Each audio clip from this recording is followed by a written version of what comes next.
This is what the California GOP in Orange County would like you to use. The guy in the picture is the regional field director for them. They should stuff him in that box, is what they should do. From Jimmy Kimmel to the Young Turks. He's posing in front of these fake things. And this is actually a violation of state law. Jordan Ty, a USC graduate and Coast Guard veteran, says a media firestorm last fall turned his life upside down. I had a lot of damage to my reputation. If you Google my name, it's just criminal, felony, election fraud, all this stuff. It all began in October when Ty, a regional director for the California GOP in Orange County, posted this tweet after he says he was asked to promote the GOP's use of what was labeled as an official ballot drop box. We were kind of told that we were going to be doing ballot harvesting operations, that we were going to have these boxes in our office for people to come and drop their ballots off, that we could go and harvest ourselves and bring to the register of voters. The program was heavily vetted by GOP attorneys, so there was never any question in my mind as a low-level operative that this was something illegal or criminal. But Ty's tweet ended up going viral for all the wrong reasons. My Twitter started going out of control. People were accusing me of, setting up a fake ballot box, accusing me of a felony. And I was alerting my supervisors to this. I was like, look, this is really getting a lot of attention. We got to do something about this.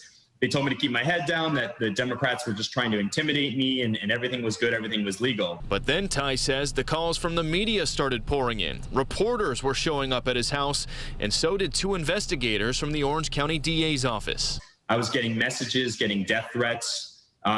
Various different left-wing organizations who were retweeting my tweet, falsely accusing me of committing a felony, falsely accusing me of trying to tamper with ballots. The criticism spilled off social media and on to late-night TV. Make no mistake about it, there's no limit to what these people will do to steal this vote. As well as other shows with large audiences. Yeah, that guy, if he was the one who set this up, he should be going to prison. But Ty says the California GOP waited over a day to announce the ballots were their operation and told him to just keep his head down. They weren't coming public or admitting it. So a lot of those initial stories were about me as an individual, that I was this criminal, this like election fraudster setting up these illegal ballot boxes. The drop boxes were later deemed to be legal in court. And while the California Attorney General's office did launch an investigation into the GOP's use of the boxes, the investigation was dropped and no charges were filed after the GOP agreed to stop labeling the boxes as official.